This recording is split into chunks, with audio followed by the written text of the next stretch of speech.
Are we live now?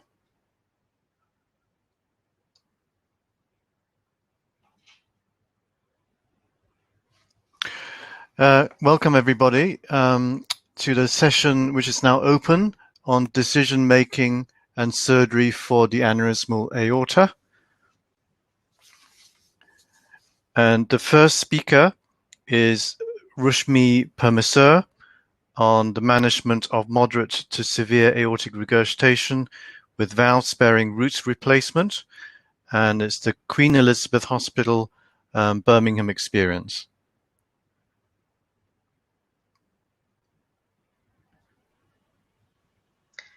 Good morning, everyone. My name is Rushmi Permesur, and firstly, I would like to thank the organizers of the SCTS Annual Meeting 2021 for the opportunity to talk about our experience with valve-sparing root replacement with a reimplantation technique in patients with moderate to severe preoperative aortic regurgitation. I have no disclosures to make. Conventionally, patients with aortic root pathologies are managed with an aortic root replacement, which is replacement of both the wall of a root and the aortic leaflets using a composite tube graft, with most frequently a mechanical valve replacement. Valve-sparing aortic root replacements emerged in the 1980s as an alternative to replacing aortic valves during root replacement instead of excising healthy valve leaflets in pathologies such as aortic root aneurysms or dissections. The two most popular techniques described are the reimplantation technique described by David, which is what we use at Queen Elizabeth Hospital, Birmingham, and the remodeling technique described by Jakub. The aim of our study was to find out, can we perform valve-sparing aortic root replacement surgery with a reimplantation technique in patients with moderate to severe preoperative aortic regurgitation and achieve satisfactory outcomes? We looked at all patients who underwent valve-sparing aortic root replacement surgery between 2003 and 2019. At our institution, we had a total of 106 patients, out of which 48 patients had moderate to severe preoperative aortic regurgitation.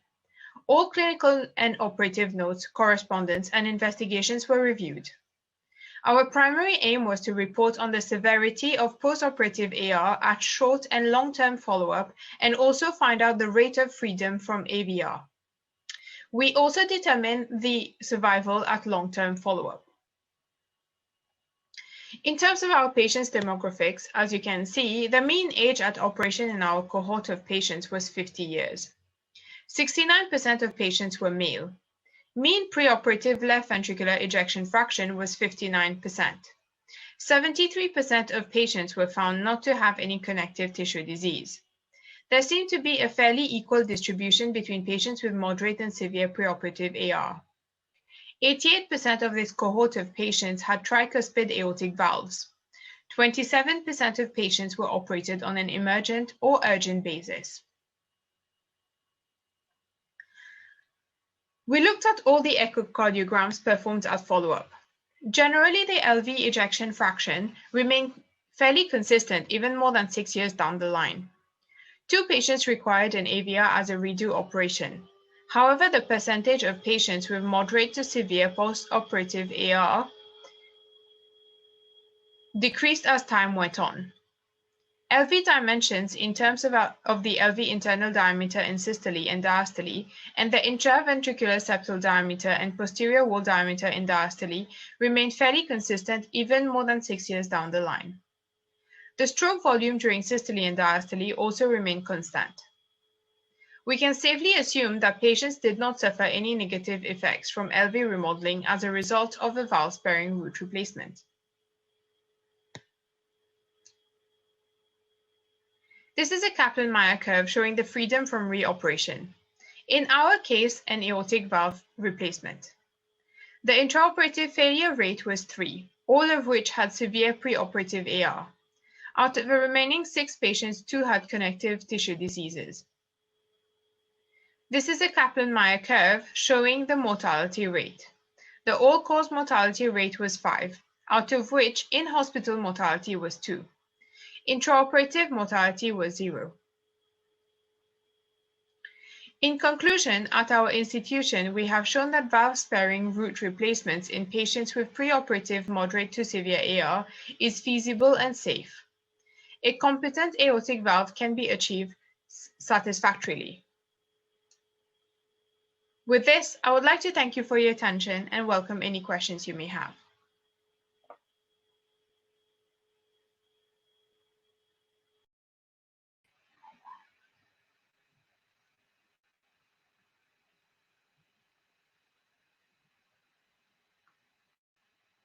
Hello? Hi. Do you have any questions at all on written in by the audience at all? If you haven't, let me start off with one. Do you have any information regarding the type of the cause of aortic regurgitation? For instance, whether it's central regurgitation or eccentric regurgitation, whether it's a trileaflet valve or bicuspid valve. Did those things have any influence in terms of the postoperative outcome? Actually, yes, I didn't actually put this during the presentation, but we did look at how many patients had tricuspid valves and how many patients had bicuspid valves. Generally, most of them did have tricuspid valves, although as a population, we had 12 patients who had bicuspid valves before. In terms of the cause for aortic regurgitation, there's a fairly equal split between connective tissue disorders and non-connective tissue disorders. And when the connective tissue disorders range from Loeys Dietz to Marfan's to MYHA2 genes and various other different types of connective tissue disorders that we did find in the aorta when it was being analyzed. We didn't find a particular correlation between the severity of aortic regurgitation and between whether it was a connective tissue disorder or a non-connective tissue disorder. I'm afraid I don't remember the rest of your question. Is there anything else? My point was that was there a difference in outcome in the group that had severe eccentric regurgitation and the group that had central regurgitation, because they're much more difficult to repair and sort out. Did you see that at all? No, we didn't see a correlation between whether it was severe eccentric and the outcomes. Although, as I mentioned during the presentation, all people who ended up having aortic valve replacements had severe regurgitation before, but then quite a huge amount who did have severe regurgitation didn't require aortic valve replacements. But we didn't find any specific correlation as to whether they were more likely to have it if they had severe regurgitation before. I have a question too, which is sort of related to Jeff's. I mean, of the 4 patients that you ended up replacing the valve in the follow-up period, do you have any insight as to the reason and the mechanism for the failure of the repair process? And also, at the end of the procedures now, do you check the effective heights? So I'll be very honest and say that I'm not sure. I don't think we found a specific reason for why the valve had failed. In terms of checking the effective height, I will leave that answer to Mr. Mascaro because he probably knows better intraoperatively than he did. I think the learning curve has been quite steep, and we have learned as time goes by. First of all, probably responding to what Jeff was asking, we need to bear in mind that we have selected patients that will go to have valve-sparing routes in order to learn and then to learn the technique. So it's a very selected cohort of patients, the one we have here. With regards to the reasons why they have developed aortic regurgitation following the repair, I think is lack of aggressiveness in stabilizing the annulus. And nowadays we are much more aggressive in the dissection of the annulus, and even we almost routinely, but not always, but almost open the right ventricular outflow tract to get good stabilization of the annulus these days. And I think that's one of the keys at the moment. Okay. Excellent, thank you.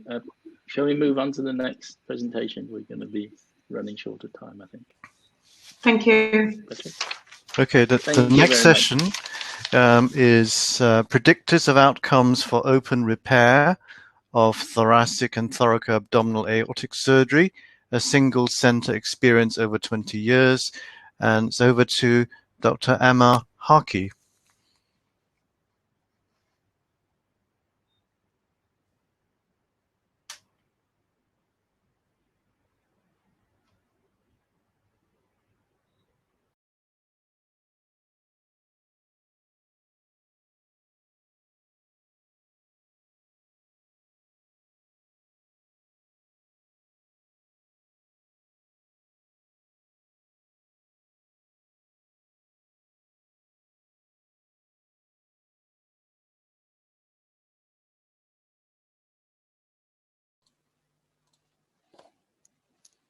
Good morning, everyone. My name is Amir Harki, and I'm an ST4 in cardiac surgery at Liverpool Heart and Chest Hospital. I would like to thank the organizing committee for giving me the opportunity to present our study today. I will be discussing our experience of open repair of thoracic and thoracoabdominal aortic aneurysm over the course of 20 years. As we all know, surgical interventions on thoracic and thoracoabdominal aortic aneurysm are complex, and it requires special skills and knowledge. As such, it can be demanding and very challenging procedures. Therefore, they are performed in devoted units across the UK, and these units, they tend to cover a large geographical area. Current literature suggested a wide variation in practice among different units across the globe, and therefore we can notice the different reported outcomes according to each centre. In the northwest of England, Liverpool Heart and Chest is the dedicated thoracoabdominal aortic service. Together with the Royal Liverpool University Hospital, we provide a wide range of vascular, endovascular, and open repair services as part of Liverpool Vascular and Endovascular Services. All our cases are discussed in the joint MDT meeting, and the decision is made on case-by-case basis.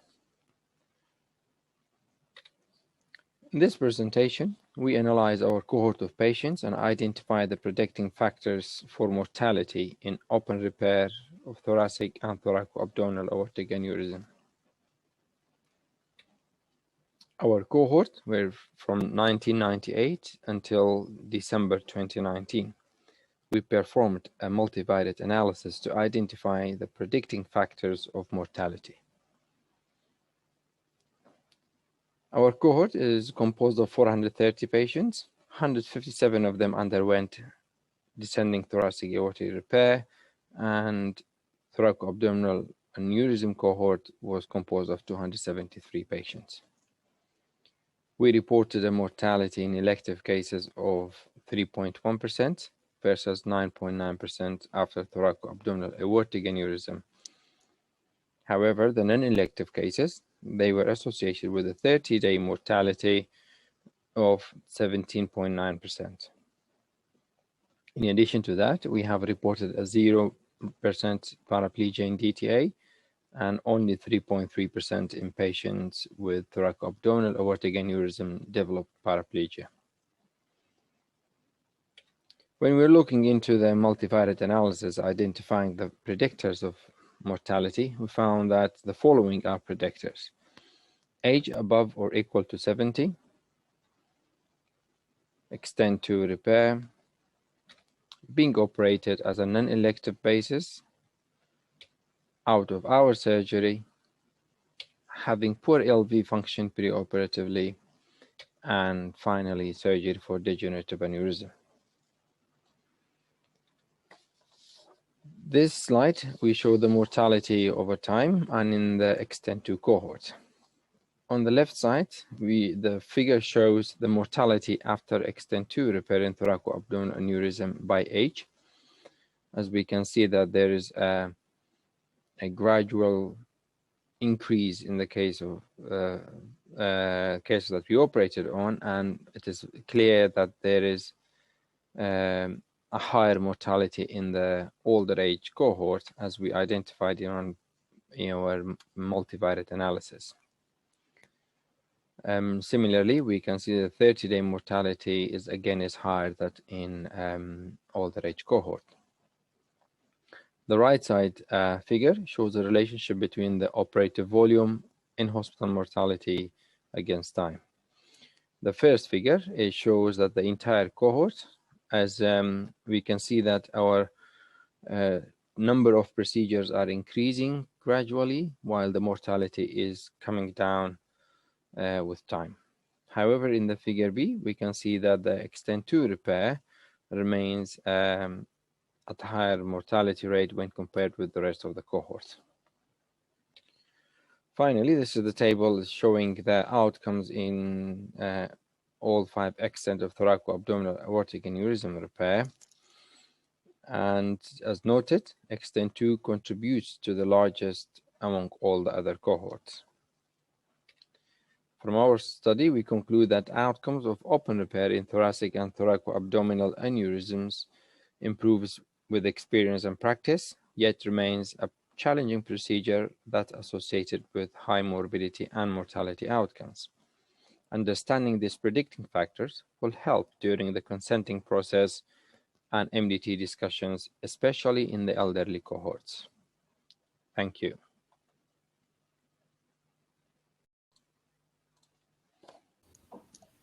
Good morning, everyone.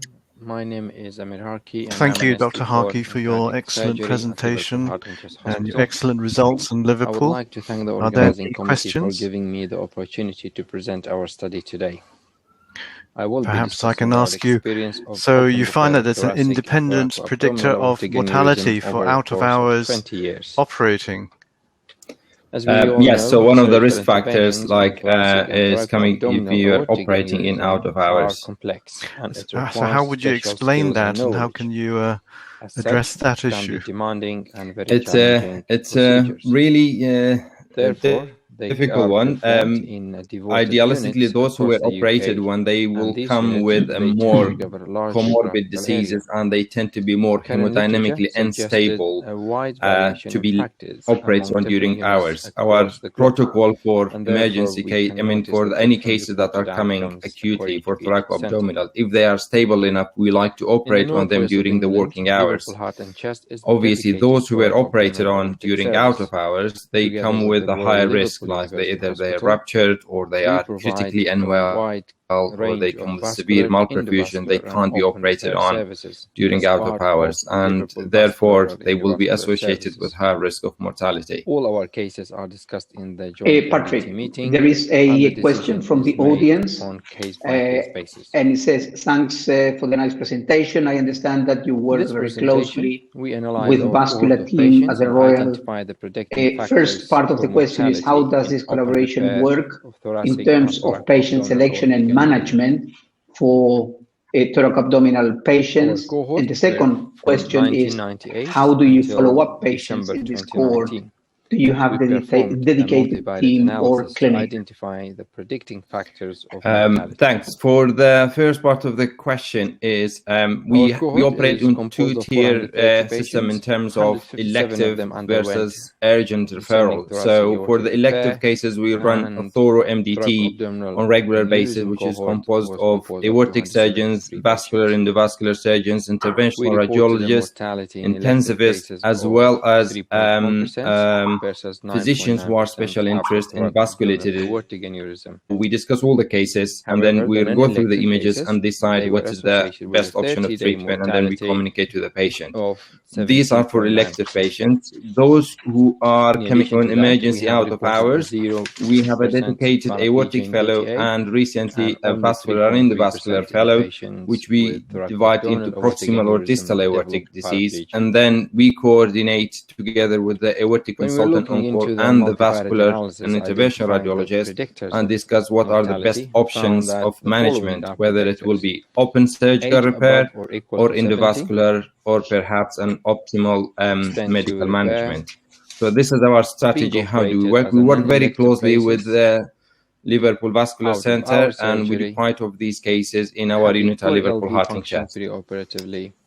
In response for the second question, yes, we do have a dedicated and devoted team. We run aortic clinic every Wednesdays, which is led by at least one or two consultants and the aortic fellow. And all the patients are being followed up, and we do regular CT scanning for the aortic patients. And we also have a dedicated advanced nurse practitioner who runs part of the aortic clinic to follow up all these patients over time. And this is how we work on these aortic patients in long term. Mortality in the I hope this answers the question. Yeah, that answers the question. Thank you very much. Multivariate analysis. Similarly, George, I think I have difficulty in seeing any questions on the Slido, so I think I might depend on you for that. Yeah, that's fine. That's fine. Okay. There's no more questions. Okay. Welcome, Professor Jakub from West Germany. Good morning. So if there's no more questions, then the next presentation will be on Aortovascular Multidisciplinary Team Meeting during the COVID-19 pandemic, a UK multi-center study by at a higher mortality rate when compared with the rest of the cohorts. Finally, this is the table showing the outcomes in one of the sub-studies all of 5 the COVID extent of thoracoabdominal aortic aneurysm Aorta repair. multicenter study. And This time talking about aortovascular MDTs. To the largest Patients with aortic among all the other pathologies are cohorts. often complex and require From our multiple study, we interventions conclude that throughout their outcomes life. of open repair Hence, in an thoracic MDT and approach is thoracoabdominal essential for optimal aneurysms outcomes. improves During the with COVID experience and pandemic, practice, there was yet remains important a healthcare challenging procedure restructuring that that mandated associated some with formal high changes morbidity of and those mortality meetings. outcomes. With this sub-study, Understanding we these aim to predictive review factors activity will and help during effectiveness the of the consenting aortovascular process MDTs and during that MDT period. discussions, especially in the As you elderly know, cohorts. we designed a multi-center Thank study you. to assess quality of aortovascular service provision in the UK during the early times of the COVID pandemic. This domain concentrates on activity of the aortovascular MDTs. All the cardiothoracic units were invited to participate, although only 8 centers were enrolled in this sub-study. We analyze all the discussions happening at the aortovascular MDTs from March to August 2020. This map of England depicts the 8 participating centers and their geographical areas. A total of 59 meetings were recorded between March and August, and the majority of them were held on a video format. 50% of the meetings happen every 2 weeks, and 75% of them happen as a routine schedule, and only 30% were converted to ad hoc emergency discussions. The median attendance were 5 people, and media duration was an hour. Composition of the MDT varied significantly between the different participating centers, with all of them having in common the presence of 1 or more cardiac surgeons and at least 1 radiologist, with the presence of other specialties such as vascular surgeons, cardiologists, good representation, and anesthetic ITU representation varying from centers. A median of 5 patients were discussed, varying from 1 to 24 discussions. The majority of the discussions were adequately presented, and in 92% they had appropriate imaging available for review. The majority of the referrals came from the cardiac team, followed by cardiology and vascular surgery. In 30% of the cases, the outcome recommended was surgery, followed by no need for intervention in another third, and surveillance or a need for further diagnostics. We confirmed that the referral pathway of elective cases was maintained throughout the pandemic, with 62% of the discussions being elective cases. In only 10% of the cases, the decision made by the MDT was delayed due to the pandemic struggles. There was some variability because in some regions, the former aortovascular MDTs were completely abolished and substituted by ad hoc discussions incorporated into the general cardiac MDTs. This study has the limitations of the small numbers and the lack of follow-up data to analyze the impact of the pandemic in those cases where the decision was delayed. We can conclude that the aortovascular's MDT have been maintained during the pandemic with a change in format to adapt to the circumstances. There was a clear tendency towards video technology, which is a good format since video conference has proven to be effective and it might facilitate better attendance and expansion of the MDT to more distant geographical areas. Thank you very much for your attention. I will be happy to take any questions on the discussion.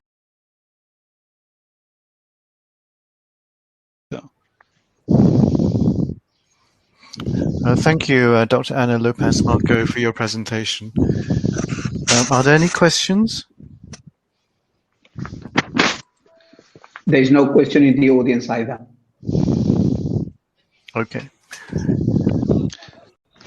Can you hear me? Yes, can hear you very well. Oh, yeah. Okay. Yes, now it's good. Oh, I'm sorry. Thank you.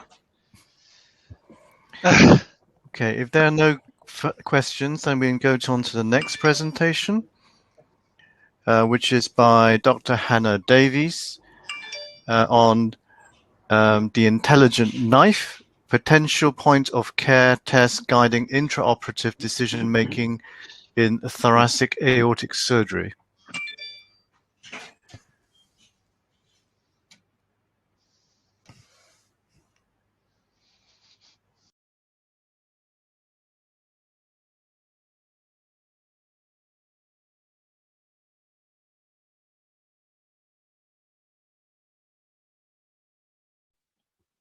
Ladies and gentlemen, it is a pleasure being here on behalf of the UK Aortic Surgery Group, presenting our results of early experience of aortic surgery during the COVID pandemic.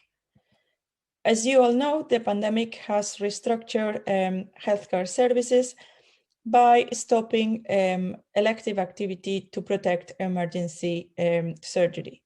We aim to evaluate the impact of the modified service delivery on clinical outcomes of patients with aortovascular pathologies.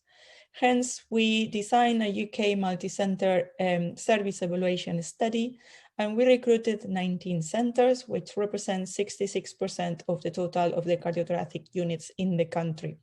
The participating centers are depicted on the UK map on the right-hand side, with the darkest colors representing a higher number of patients recruited in that unit. We analyzed prospectively collected data, including all patients with aortovascular conditions admitted for either aortic surgery or specialized conservative treatment in those centers during the first month of the pandemic, meaning March to May 2020. A total of 189 patients were included in this study, and out of them, 96% underwent surgery. The most common conditions were either aneurysms or acute aortic syndromes, and 80% of the patients were either urgent or emergency cases, as expected. The COVID-19 screening consisted on 2 negative nasopharyngeal swabs and assessment of the lung parenchyma in the lung windows of the preoperative CT thorax. In emergency situations, however, screening results were not awaited, and these patients were treated with universal PPE measures. We only found 13 patients COVID positive, either pre or post-op period, but that was not translated in higher mortality or respiratory complications. As you can see, during this period, the wide range of surgical procedures were offered, although proximal anatomical segments predominant. We also continued doing surgery on distal segments and endovascular procedures. Preoperative characteristics were similar to pre-pandemic times, And in terms of mortality, we found 12% in-hospital mortality, and as previously said, not really increase on ventilatory time or respiratory complications. There was a significant temporary variation with the number of cases reducing dramatically after the first lockdown period in the UK towards the end of March, and the activity started increasing towards the mid of April. There was also significant geographical variation as some of the units managed to continue some elective activity during these months, but the majority of them limited their numbers to urgent and emergency cases. As you can see, London had the highest number of patients recruited into the study, and that was purely because 2 centers were designated COVID-free areas and concentrated all the activity for the region. So our study made us conclude that the aortovascular service provision change by reducing elective surgical activity but maintaining urgent and emergencies. But with combination of screening protocols, self-isolation and shielding and the PPE measures, we had a very low perioperative incidence of COVID-19, and the delivery of aortic salvage managed acceptable outcomes. Thank you very much for your attention. If you want to know a bit more detail of this study, please check on the publication, and I will be happy to join you for the discussion. Thank you, Dr. Ana Lopez Marco. I apologize that I introduced you wrong to the next. Great talk, great couple of talks, actually. Can I just ask you a question, the obvious question, really? Why is it that we didn't see an increase in mortality in this group of, I suppose, high-risk patients going for big operations, particularly when you had, I think, about 7 or 8 patients who were COVID positive before and after, or after the operation?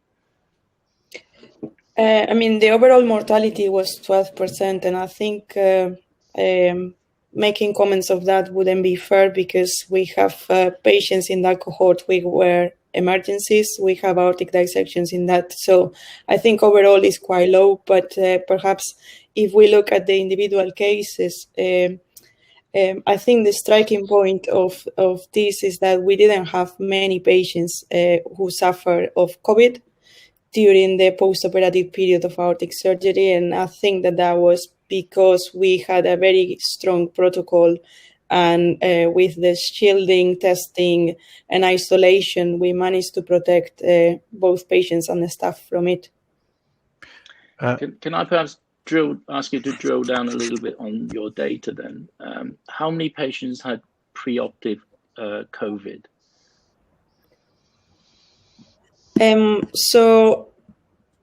We and what was the outcome of those patients? We only have a few, less than 10 patients who had perioperative COVID. The majority of them either didn't test positive before, or we didn't wait for the result because they were operated on an emergency basis. But out of those, there were only 1 patient who died. That patient actually was never COVID positive, but he had radiological signs of COVID disease. And another 2 patients required prolonged ventilation, but they were discharged alive after a month. Does that mean that the 9 patients that were COVID positive identified as pre-op, they actually didn't have any radiological signs of COVID on the CT?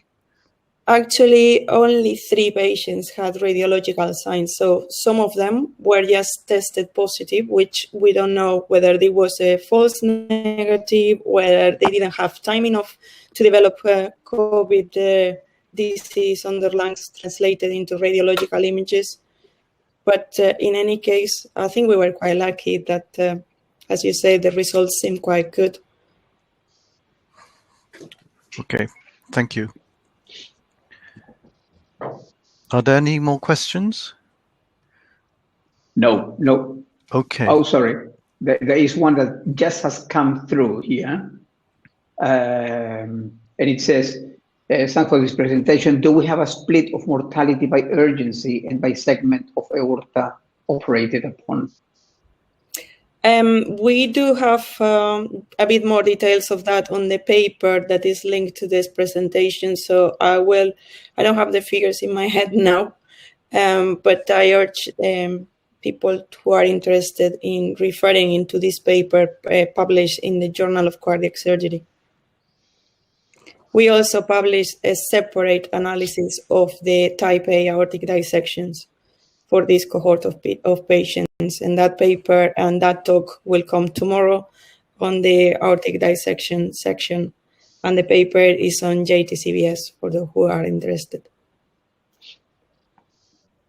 No more questions in the audience. Okay, thank you. We're going to go to the next presentation by Dr. Hannah Davies, and which is now the Intelligent Knife, Potential Point of Care Test, Guiding Intraoperative Decision-Making in Thoracic Aortic Surgery.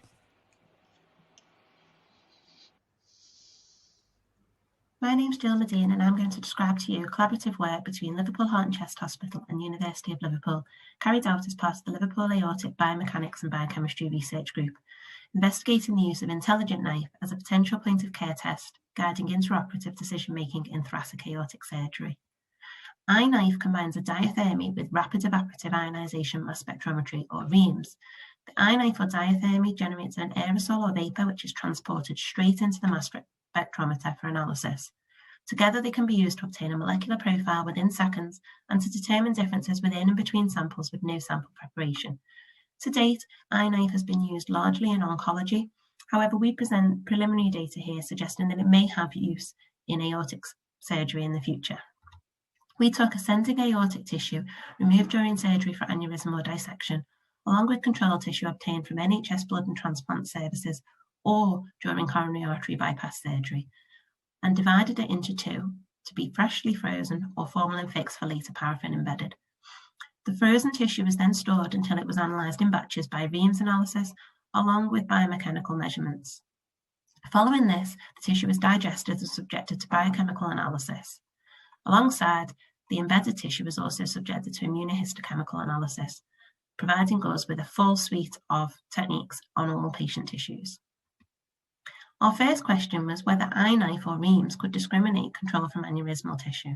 We used 44 aneurysmal patients and 13 control patients and showed that we can separate these with an accuracy of 88.7% and a precision of 85.1%. We've shown previously that there are differences in underlying biochemistry and biomechanics between aneurysm patients with different aortic valve morphologies. We therefore generated additional models incorporating patients that have bicuspid valves and tricuspid valves separately, and show that we can also obtain similar accuracies and precisions for separation between the three groups. Our second set of data involves acute dissection tissue, and we wanted to see whether we could identify differences using biochemistry and biomechanics initially between the three different tissue types. And we show that here in this plot that the false lumen is the most distinct tissue of the three tissue types. This is largely due to the fact that the elastic modulus for the false lumen is reduced compared to that for the dissection flap and the true lumen.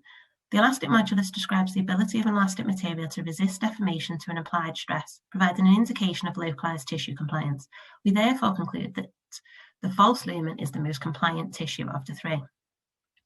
So can iKnife or REAMS also discriminate these differences? Here you can see REAMS data for the same patient tissues, and we see the virtually identical profile, suggesting that yes, we can distinguish these differences using REAMS. Additionally, we also noticed that within the false lumen patient group, there are three distinct clusters. When we went back to our biochemical and immunohistochemical analysis, we saw that there were distinct matrix degradation patterns of collagen and elastin between these three patient groups. suggesting that with more patient samples, we may be able to generate a predictive model that could reflect on this tissue integrity in the operating theatre. So how could we use iKnife in practice? We've shown here that we are able to distinguish between aneurysmal and control tissue and between different dissection tissue types. Normally, these tissue types have to be analysed ex vivo post-surgery. We propose that iKnife, due to its unique properties, could be able to analyse these tissues during surgery. Here we propose 3 point-of-care testing avenues that iKnife could be explored in. Assessment of acutely dissected tissue, with patients undergoing emergency surgery for aortic dissection having the extent of their surgery modified by this intraoperative data, which can reflect on the integrity of the false lumen and therefore prediction of early disease progression. Assessment of more borderline aneurysm disease, so patients undergoing surgery on aneurysmal aortas may have their extent of their surgery modified by the intraoperative findings, or even as an adjunct to postoperative decision making, so using it as an ex vivo tissue to predict progression of disease. These are the acknowledgements for this work, and I thank you for selecting this work for presentation and for listening. Thank you for your presentation, Dr. Davies. Could you hear me? That's a really interesting paper. I just call sort of applications of it. I think it was mentioned yesterday in the university that aortic surgery is not cancer surgery. We're not looking at clear resection margins. And very often when you're operating on aneurysms, you actually resect into the aneurysm, although your aim is to stitch into strong, healthy aortic tissue. So, and my other comment is that if you need a knife to tell you that you're in the false lumen or of a chronic dissection, I think you're going to be in trouble. Are they fair comments? How does this, what was the background to this for you to using this iKnife? Because my thoughts are very similar to what Jeff has commented. I mean, how would you use it to distinguish what you can just see from the operating table and feel? So what was the background to you thinking about the iKnife?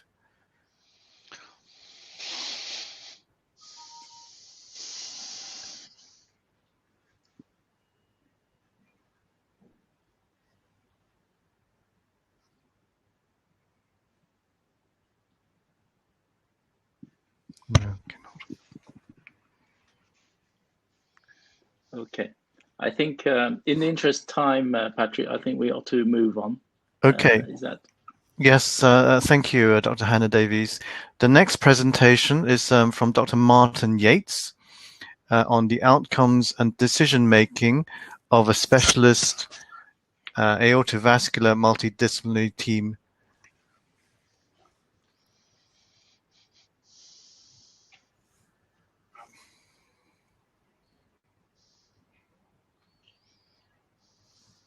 Dr. Martin Yates.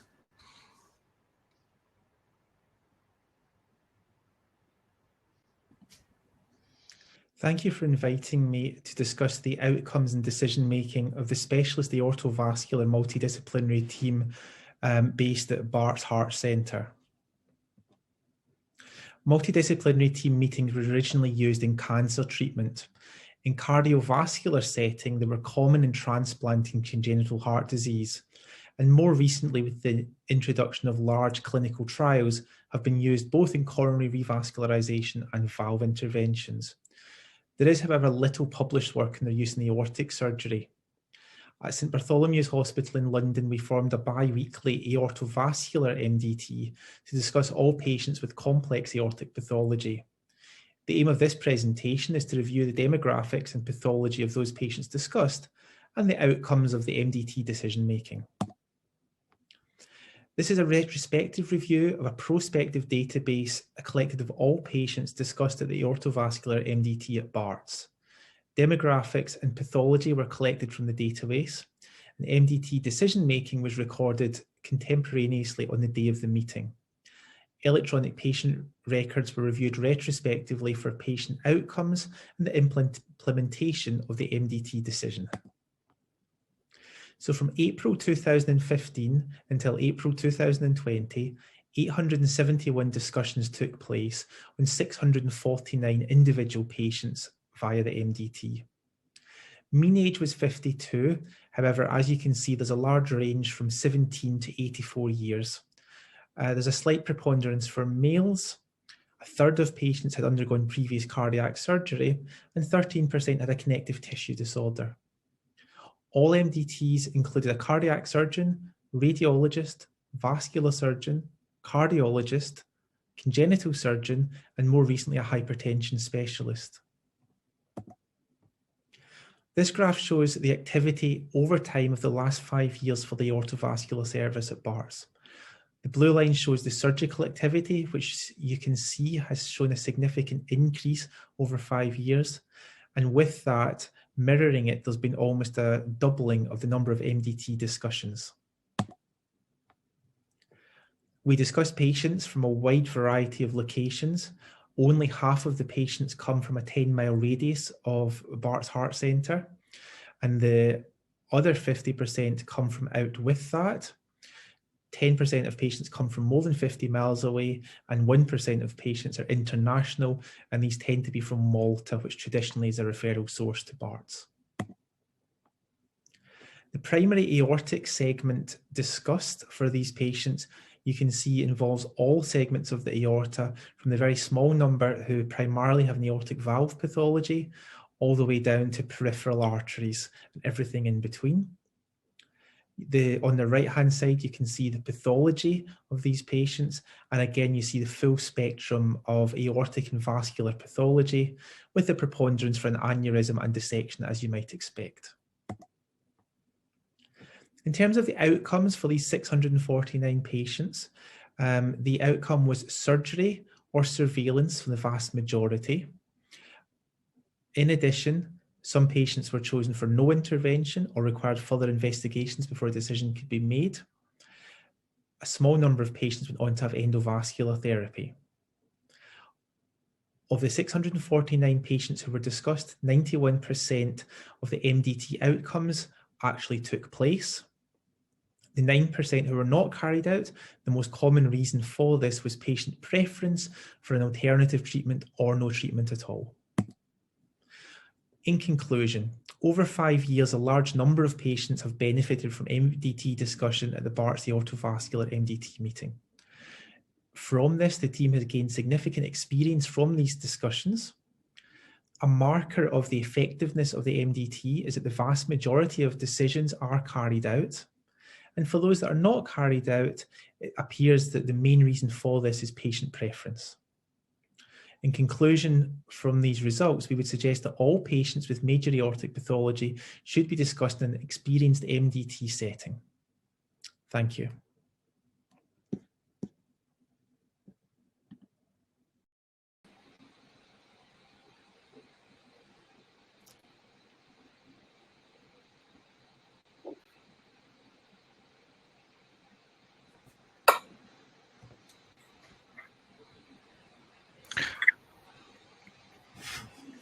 Okay, if there are no questions, then we'll move on to the next presentation by Dr. Mitesh Akaya. Index aortic area identifies bicuspid aortic valve associated aneurysms at risk. The effectiveness of the MDT is that the vast majority of decisions are carried out. And for those that are not carried out, it appears that the main reason for this is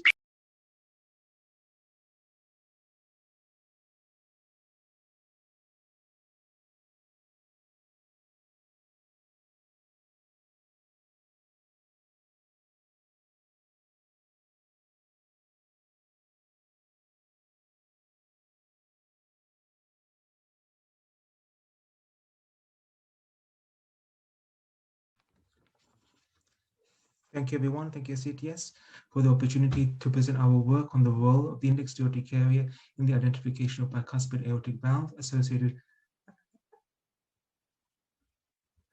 aneurysms at risk of dissection. We tend to intervene on the aorta at a diameter of 4.5 to 5.5 centimeters, depending on the function of the aortic valve and in the absence of any underlying aortopathy. However, it is understood that significant complications can occur at smaller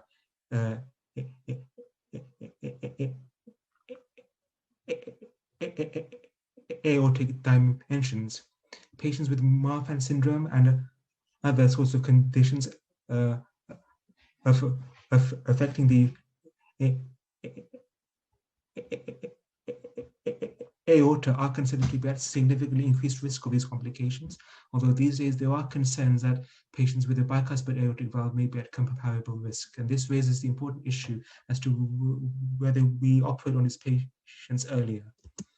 We have previously investigated the cross-sectional aortic area to patient height ratio, which has been validated in stratifying the mortality risk in patients with aortopathy in bicuspid and tricuspid aortic valves.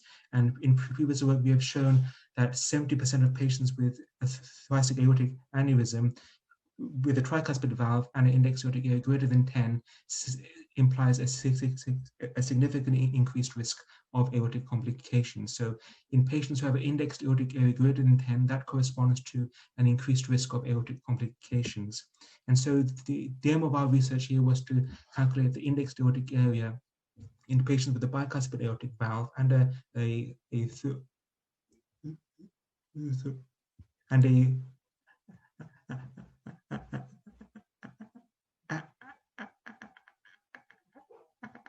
aneurysm extending from the aortic root up to the ascending aorta. We wanted to identify the proportion of these patients with an abnormally high indexed aortic area greater than 10 and to assess the relationship between these patients in whom an indexed aortic area is greater than 10 and assess the corresponding aortic diameter. We conducted a retrospective observational investigation from 2010 to 2016 in all consecutive adult patients undergoing first-time intervention for bicuspid aortic valve.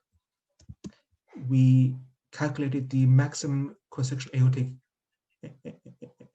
area using the formula pi r squared from the cross-sectional aortic diameter on preoperative CT and MRI scans, and then that figure was then divided by patient height in meters to determine the indexed aortic area.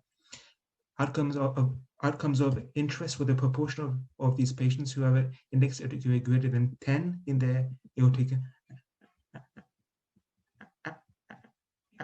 aneurysm. We wanted to calculate the median indexed aortic area at corresponding to diameter ranges smaller than 4 centimeters, 4 to 4.5 centimeters, 4.5 to 5 centimeters, 5 to 5.5 centimeters, and greater than 5.5 centimeters.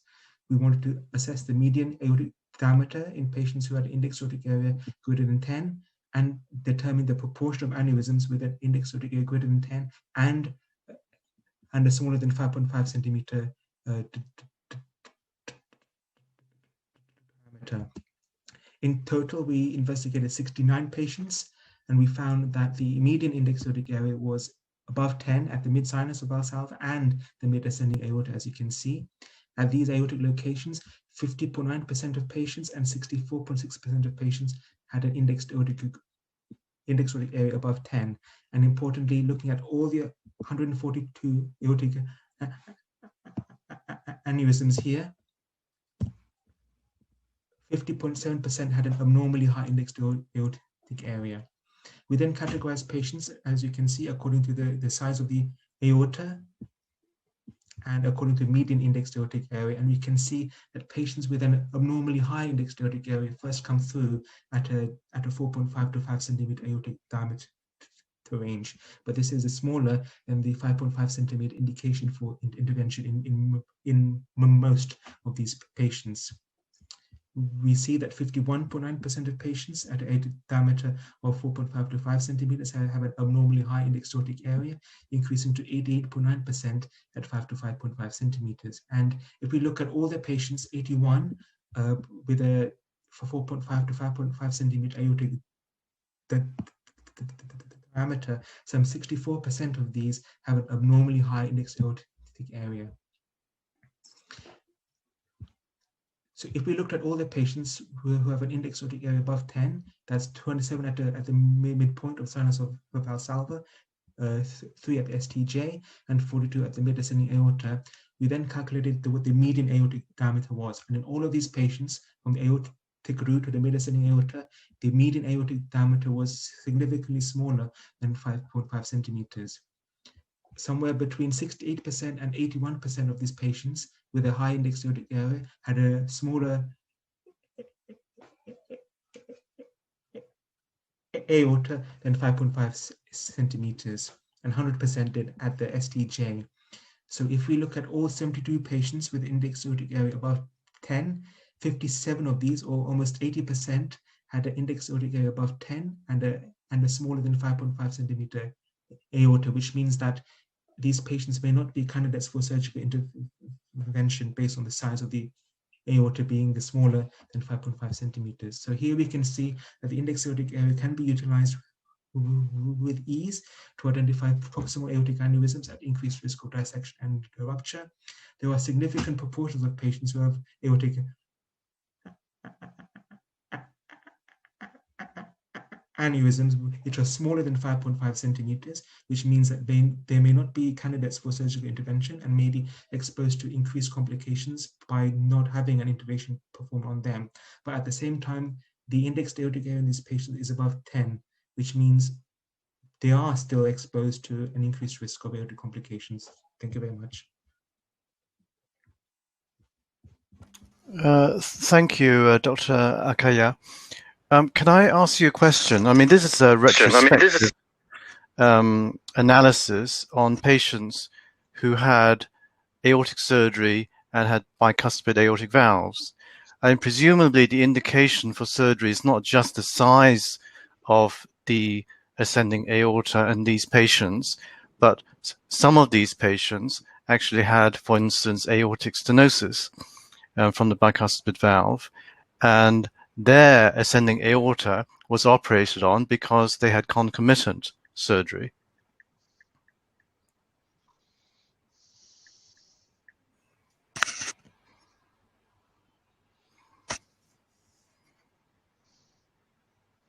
We were only looking at the 5.5 centimeter interval in these patients, although if these patients did have any other issues with the aortic valve, any regurgitation or bicuspid valve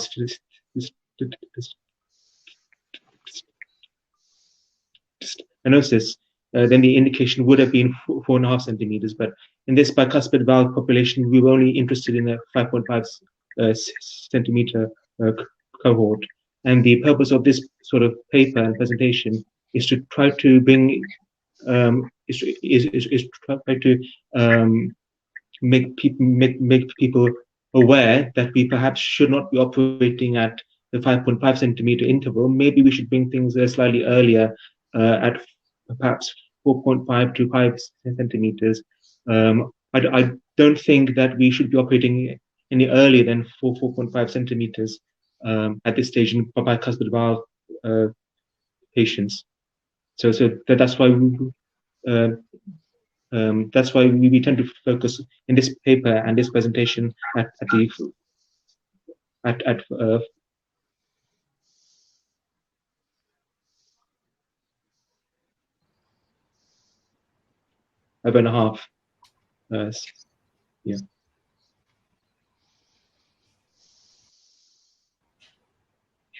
Okay, thank you. Okay, thank you. Thank you. Are there any questions? Are there any questions? Any no, there's no question. No, there's no question. No questions at the moment. No questions at the moment. Okay. Okay. If we can move on to the next presentation by Dr. Mustif. What is the influence of bovine aortic arch anatomy on the outcome of patients undergoing major aortic surgery.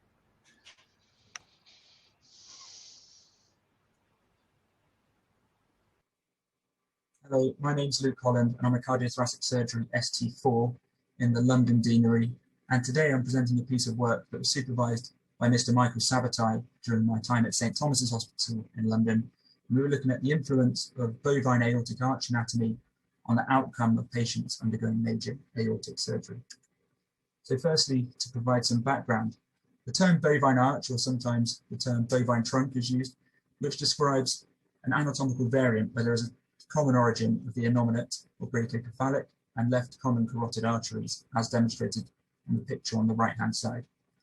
And in recent years, there's been increasing international interest, including from John Eleftheriadi's group at Yale, in a link between having a bovine arch and the onset of thoracic aortic disease. Indeed, studies have shown that patients with a bovine arch are more likely to have thoracic aortic disease in the general population, and those who have got aneurysmal aortas, the expansion rate is faster in patients who've got bovine arch. In these patients, the majority of cerebral blood flow comes from this single trunk.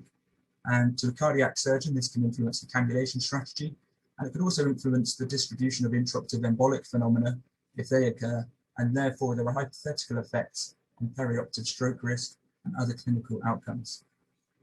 Indeed, the Yale group have demonstrated in their population that patients with a bovine arch undergoing aortic surgery are more likely to have a poor neurological outcome. And so our objective was to look at our own population at St. Thomas's Hospital to assess whether or not the presence of a bovine arch impacted on any clinical outcomes in patients undergoing major aortic surgery. Most importantly, stroke risk and all-cause mortality, but we also looked at a number of other clinical outcomes as well. As I've suggested, this is a single centre study. It was retrospective in its nature, and we looked at all adults undergoing elective or emergency thoracic aortic surgery, anywhere between the aortic root and the distal aortic arch, in a time period from January 2016 until July 2018. For statistical analysis, we use both linear and logistic regression analysis. So in terms of results, the first thing to say is that we had 140 patients in total during the time period studied, and that for most of their baseline characteristics, there wasn't a significant difference between the bovine and non-bovine groups. I should note that in the bovine group, there were 31 patients, or 22%, and the non-bovine group had 109 patients, or 78% of the whole cohort. Two things to point out. First of all, patients undergoing surgery for acute type A dissection were actually less likely to have a bovine arch in our cohort. Similarly, patients undergoing surgery of the aortic arch were also less likely to have a bovine arch in our cohort. Otherwise, everything was similar between the two groups with no significant difference. In terms of operative specifics, patients' cardiopulmonary bypass time and cross-clamp times were similar between the two groups. Another interesting observation was that patients undergoing circulatory arrest were, again, less likely to have a bovine arch. More patients with a non-bovine arch needed circulatory arrest. However, in all patients undergoing circulatory arrest, whether they belong to the bovine or non-bovine arch groups, their circulatory arrest duration is similar. In terms of clinical outcomes, this table essentially shows that there was no difference between the two groups. The top two lines are the most important, shows that there was no significant difference in the mortality rate or stroke rate in patients undergoing, in patients with bovine or non-bovine arches, but none of the other clinical outcomes, including hospital stay or ITU stay, bleeding, reoperation, or any electrophysiological outcomes, there was no difference between the two groups. Now, there were some limitations of this study, clearly. It was a relatively small number of patients and therefore had low power. There are always the inherent limitations of any retrospective study, including selection bias. For example, any patient who died from an aortic dissection for which in hospital would not be included in this study. And our study reflects the practices of a group of aortic surgeons in a single unit. And clearly, there are different cannulation strategies and cerebral protection options between different hospitals. But based on the data that I've presented, we conclude that the presence of a bovine aortic arch did not influence any measured perioperative adverse outcome, and also that patients undergoing surgery for acute aortic dissection were less likely to have a bovine arch in our cohort. Thank you all for listening, and I'll be happy to answer any questions. Thank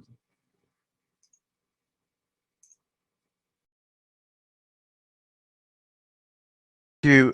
You've not really talked much about, I mean, you talked about the incidence of the bovine arch and the outcome, but you've not actually talked about what are the cannulation strategies in the patient with the bovine aortic arch, and also how you provide antegrade cerebral perfusion and the differences between the acute dissection and the elective cases. Could you maybe tell us more about that?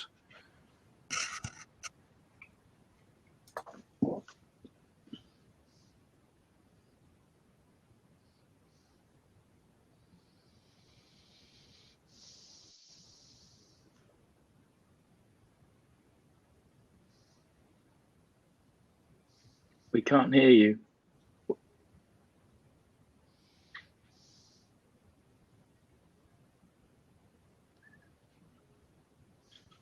Muslim, we cannot hear you.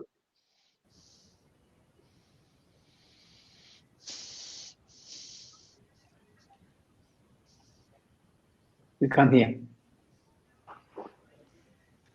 No, we can't hear you. We can't hear you yet.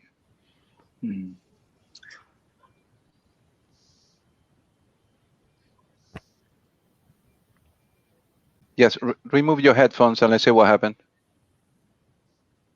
No, still nothing.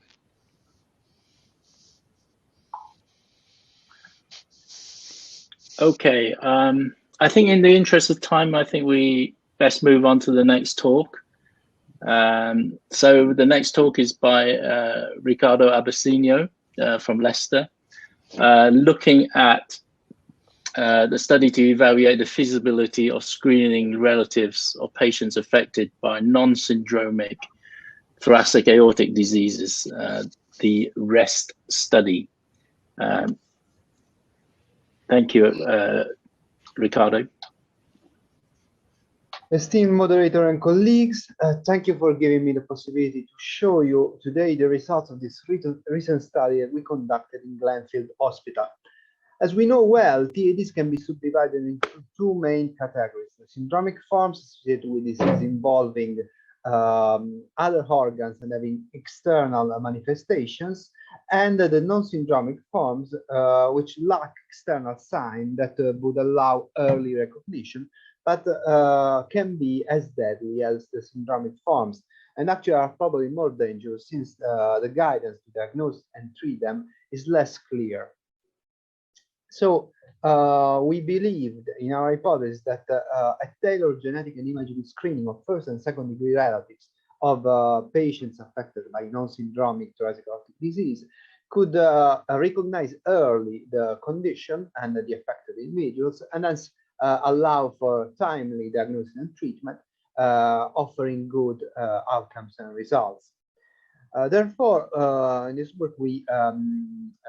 work we conducted, we assessed and called the patients we operated in Glenfield Hospital in the last 3 years, identified 16 families, divided between 8 families with a familiar form of non-syndromic condition and a sporadic form of non-syndromic condition, and we performed a genetic test and an imaging test along with a psychological follow-up evaluation to identify the condition from a genotype and phenotype in their relatives. And these are results. As you can see, a total of 270 patients were identified. We excluded the ones affected by a syndromic condition or the ones with iatrogenic or trauma-related lesions. We approached by email 99 patients. Approximately 34 patients replied, and we asked patients to involve their first and second degree relatives, obtaining 54 positive replies to the letters. Therefore, as you can see, the uptake is not ideal, at least to say the least. And this could be related to barriers to understanding how often this condition can have a genetic background that are possibly present in the primary and tertiary care setting. From May 2019 to December 2019, all the patients attended our center. Median age of 49, age was 170, and weight was 71.5. Mostly female patient. And as part of the physical examination, we also calculated the Bacon score with a mean of 1.02, so a low index of elasticity. As you can see in the plot on the right, not many signs that are usually associated to syndromic condition were recorded in our population. In terms of imaging, due to the low attrition for all the assessments, we could perform a comparison between the different testing modalities, with TTE providing a specificity of 97% and sensitivity of 75% compared to the MRI considered as a gold standard. Moreover, false negatives and positives were in most cases attributable to diameters that were close to the normal limits. Therefore, TTE was shown as a good, relatively cheap alternative to MRI. Detection rates were high, with an overall diagnosis rate of 24% among relatives, and a diagnosis rate that was similar in familiar forms and syndromic forms, which are often an overlooked. Familiar form and sporadic form, which are often an overlooked group. Of the 8 families affected by familial disease, 2 out of 8 probants showed a variant of uncertain significance in a notch 1 and FPM1, and also in the sporadic, among the 8 sporadic families, we were able to record 1 variant of uncertain significance, again in FPM1. The study demonstrated no effect of cascade screening on participant anxiety and differential levels, and a small difference only in one domain of the short form 36. This finding, however, needs to be confirmed in a larger population. In conclusion, we think we show the feasibility of our combined approach, and while the uptake is low, the detection rates were certainly higher, with 24% of the relatives demonstrating potential disease phenotypes on imaging, and 15% of the relatives a genotype that was potentially clinically needing further attention. Overall, the cascade testing identified 61% of relatives where further management in terms of either surveillance or optimizing medical therapy was needed. And this is a finding that will need more attention for sure in the future. Thank you.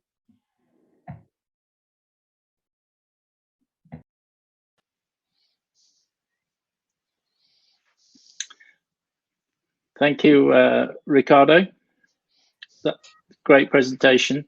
You know, we've been sort of following your work in Leicester for quite a while now, and I think this work obviously has implications for a screening program in the UK.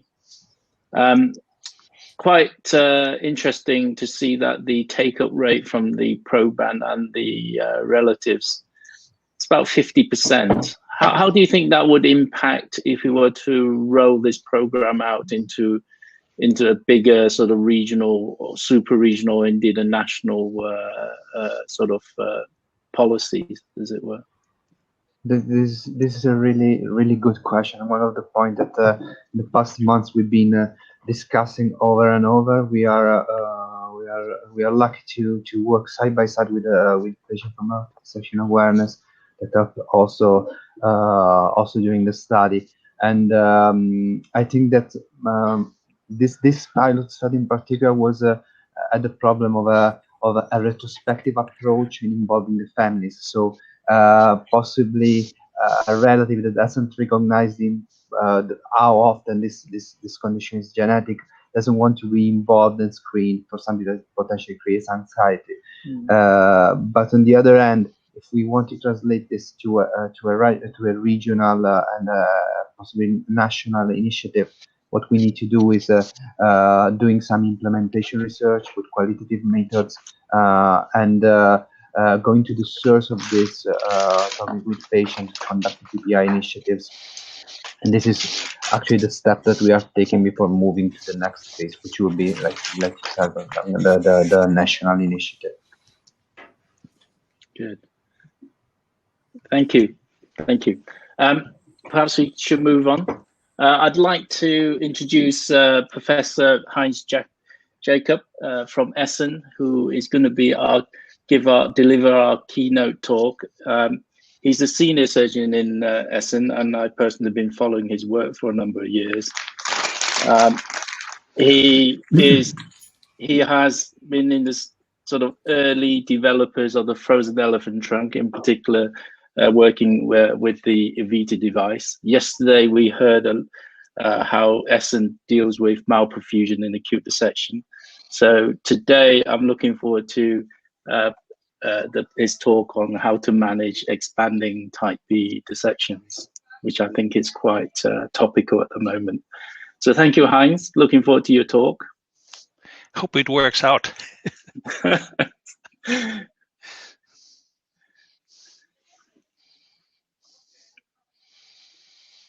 Thank you for giving me the opportunity to speak about this rapidly changing field. Here my disclosure. Baseline of my thoughts to the given subject is the time-honored Debacy classification for acute aortic dissection. Beginning with type 2, the replacement of the pathology in the ascending aorta can lead to the cure of the patient, as supposed by Thilo Kobel, whom I owe this slide. In contrast, in type 1, the resection of the proximal entry tear in many cases is not sufficient to cure the patient with continuing problems downstream. In type 3, chronification often leads to aneurysmal enlargement downstream, which requires open or endovascular treatment. Here Thilo Kobel, who helped me in preparing the TVAR slides of this talk.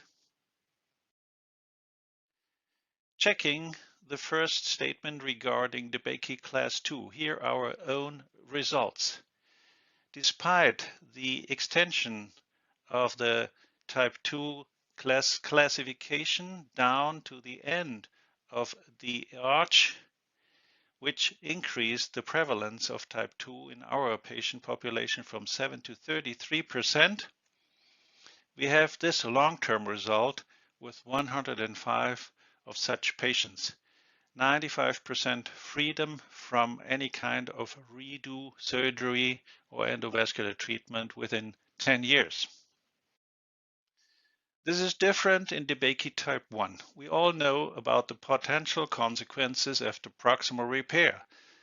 The distal false lumen stays patent in roughly 70 to 90% due to a 70% re-entry sites at or below the left subclavian artery. This can lead to aortic rupture, aortic growth as depicted on the right side, as well as malperfusion. Here the results for patients with a proximal re-entry tear in the descending aorta. Much worse outcome at 10 years. And the reoperation rate, as demonstrated here by Glauber, can go up almost to 40% at 10 years. What about chronic type 1 aortic dissection? Do we have to operate or do an endovascular approach? Here, the data for open arch redo surgery compiled by Gaudino and colleagues. 47 centers, 7,821 patients. Redo surgery in 11.5% within 5 years after primary surgery. In-hospital mortality 14%.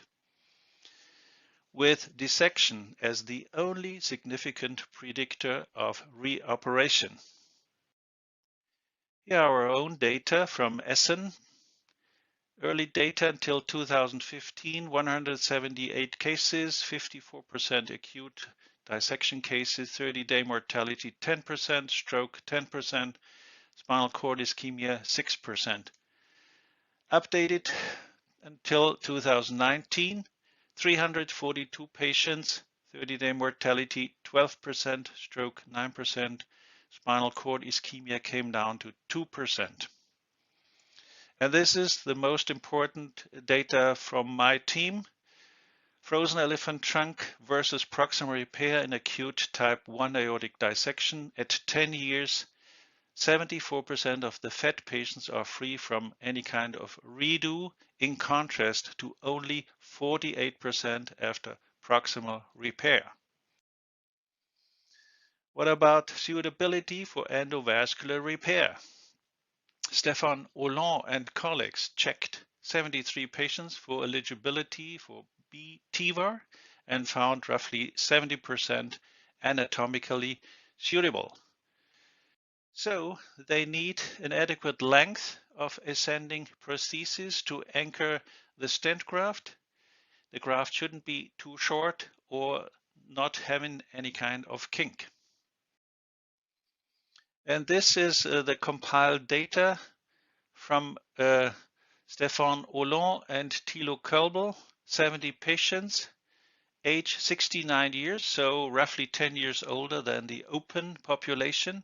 Technical success rate 97%, stroke 3%, 30-day mortality 3%, 1-year mortality 11%. So excellent results, but still early results. What are our cardiosurgical perspectives in this regard? I believe we have to do something for prevention of secondary pathologies.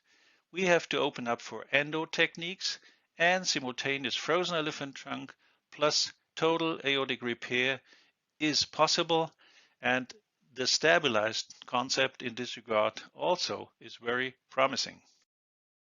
We had a long-standing learning period with dissection patients coming in with severe visceral malperfusion.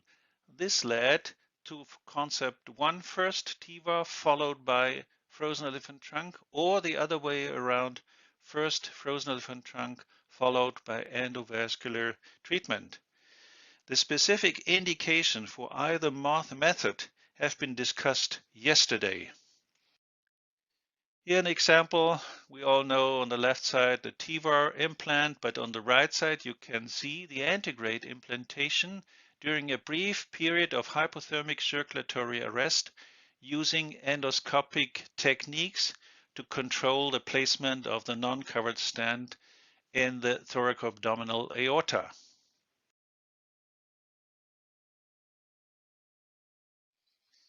Here are our results over the 10-year period, 18 patients, all in pen class B or even BC. And this is the results. Acceptable mortality 17%, no stroke, no paraplegia, 4-year survival 66%. This prompted us to become more courageous. So in 7 patients until 2019, simultaneous thoracoabdominal stenting has been done.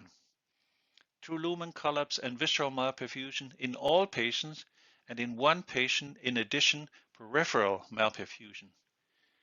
And this is the results. No mortality, no paraplegia, no stroke. 2.3 uncovered stents per patient, temporary dialysis 1 out of 7 patients. At 24 months, all patients are alive, no malperfusion sequelae, no dialysis, asymptomatic overstenting of CT and SMA, and the disappearance or significant reduction of the false lumen in 6 out of 7 patients. An interesting concept, the so-called stabilize approach, comes from Australia and consists of the implantation of a covered stent down to the mid-descending aorta, followed by non-covered stent implantation down to the bifurcation. Thereafter, balloon rupturing of the separating lamella within the covered stent is done roughly 1 week after surgery, or after the acute event, and the ballooning is protruded down gently to the end of the stent. And here is an example of an end result demonstrated by Peter Mossop, who invented this method. 5 years after stabilize, you can see on the right side the perfect remodeling of the total aorta.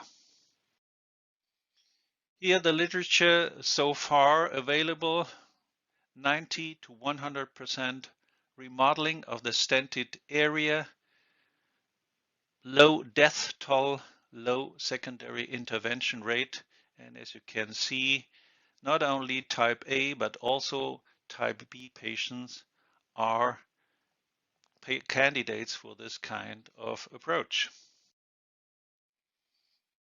Chronic type B aortic dissection. The ESVS guidelines, as well as the ESC and American Heart Association guidelines, see a threshold for repair at 55 to 60 millimeters diameter.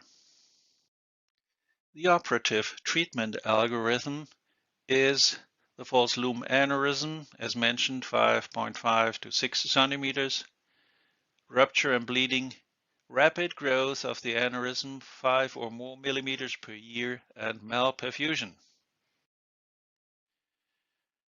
Surgery for chronic type B dissection is demonstrated here by a paper from Girardi, 2018. 153 patients, 8.5% operative mortality, but extend 2 patients, 22.5%, 1% paraplegia rate, and the 10-year survival between 60 and 65%.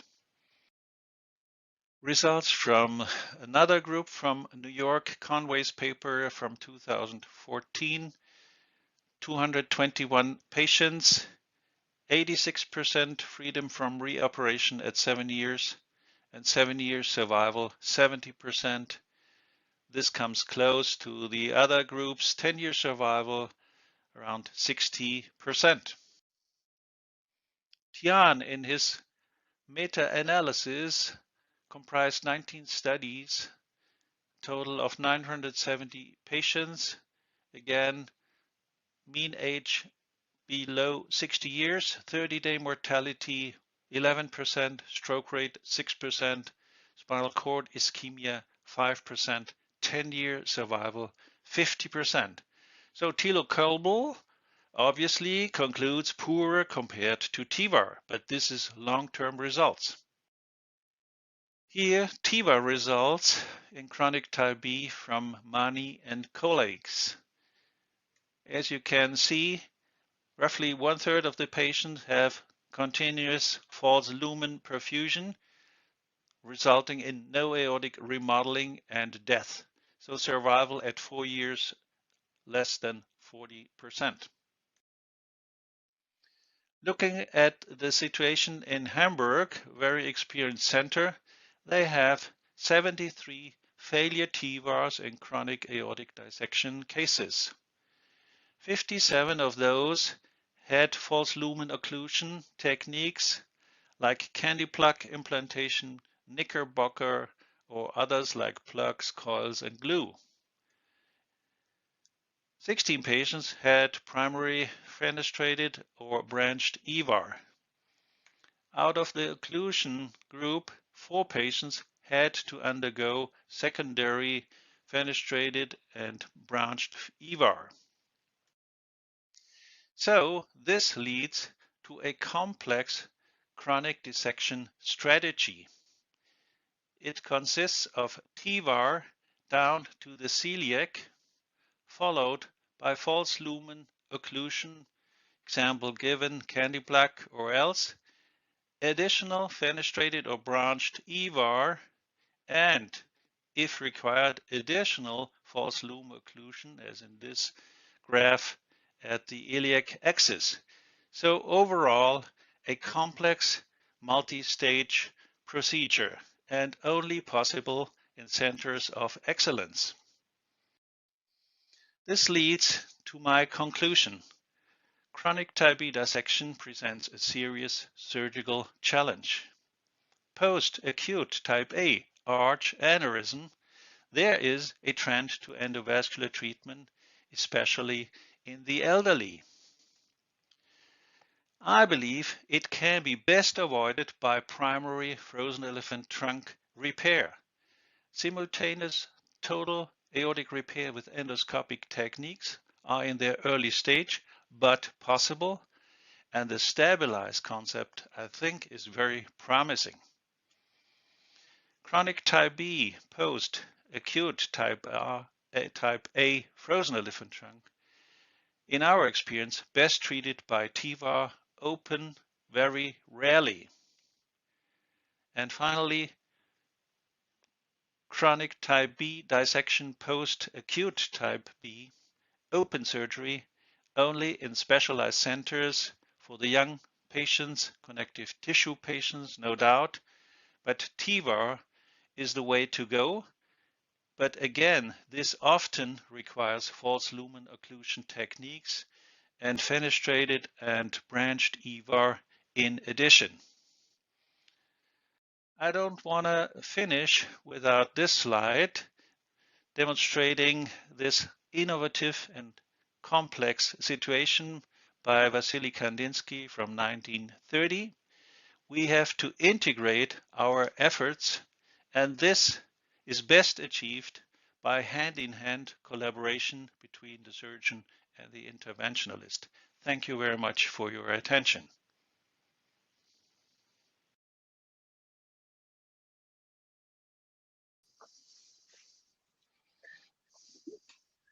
Thank you very much, Heinz. That's a fantastic talk again. George, I gather we have a question on the slide. Yes. I'd like to ask that. Yeah, I've just authorized it, and it is for the previous presenter. It's about the screening. I don't know if he is still around here, and it says, how do you think we might help patients and families to take up the offer of screening? Yeah, this is a really good question. It's similar to the point that we were discussing with Mr. Stan before. The way we are thinking of moving forward is the first thing is that the patient should be empowered in their decision making. Since this in the chronic phase is a disease that it's multidisciplinary in the management. Most of the time, the experience of the patient is that they need to see different doctors and the communication between the different specialists is difficult. So putting the patient in the center, empowering with the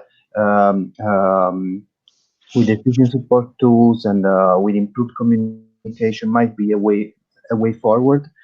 And in the meanwhile, it will create awareness of how often this condition is familiar, and this is the trend of research in the past years, where we went in the last 10 years from 20% to 30% of cases for which we could identify a pathogenic gene. So I think the way to move forward is putting patient at the center of the main disease. Okay. Thanks. Thank you. Heinz, perhaps I can make a couple of points and ask you a question regarding your talk. I think in this country, moving towards FET for acute dissections, I think there's a group of us that's moving towards that now, although the overall numbers are still very small. I don't think any of us would have done FET and simultaneous stenting of the downstream aorta in the same sitting in acute dissection. That's a big undertaking, as I mentioned yesterday. But I think we're becoming more aggressive.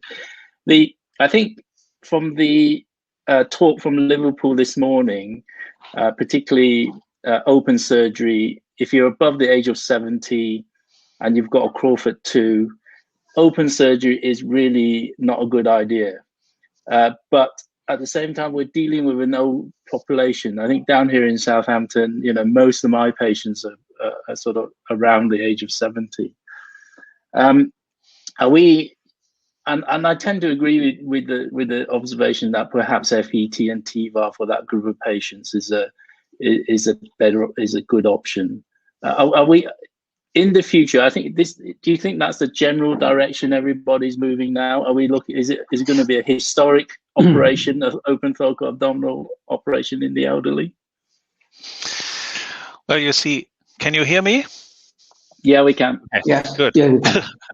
So, because there were some technical problems at the beginning.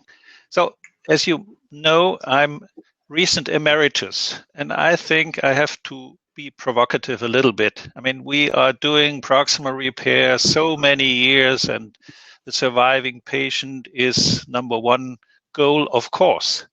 But I mean, intervention does not sleep, and I think our community has to move. And as I have shown in one of my slides, our data, we also did proximal repairs, but we have a very close surveillance, almost 100%. And only 48% of the proximal repair guys were free from re-intervention or redo surgery at 10 years. And this is different to this literature. And even in our FET population, 1/4 has to undergo some additional stenting, or of course in the Marfans we did redo surgery, thoracoabdominal replacement. So I think there are those two options now. Either, as my coworker Konstantinos is doing, right, in the same setup, going through the FET and placing those non-covered stents. It's so easy, and we were very cautious and did it only in those disastrous visceral malperfusion patients. But I can extrapolate that this might be one way to improve on our field. But the other concept, the stabilize concept, like George Matalanis is doing, it's very interesting. And he told me it's very safe, it's protected, the ballooning of the separating lamella, and then you are getting a perfect result. So I think this might be a way for us to improve.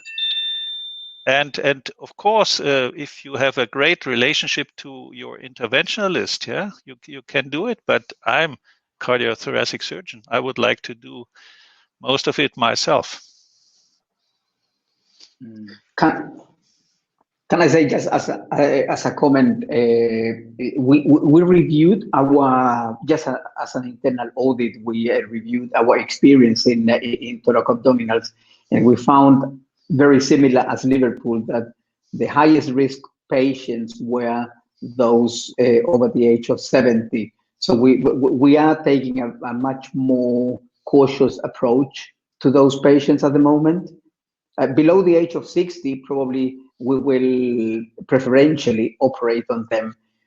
Above the age of 70, probably preferentially TVAR or fenestrated TVARs. And in between, we will discuss in our MDT and assess fitness of the patient. Sure, that's the way to go. Very good point. I mean, there's this German word Zeitgeist. I mean, who wants to undergo such a huge operation? Yeah, I mean, and if they are getting better, and Thilo Köbel and others are really good in that, yeah. So yeah. I think it's few centers like yours should continue with the big thoracoabdominal replacement, but I mean, we cannot compare with Joe Coselli's data, yeah, and Girardi is a great surgeon, but 22.5% mortality in extent 2. I mean, this is a word. So I think we have to be aware that there's an alternative method coming up, and we should be on this boat. Yeah.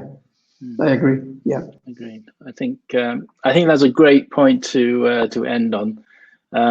Thank you very much, Heinz. That was a great talk. I want to thank all other panelists for their talks, and I want to thank the audience for taking part.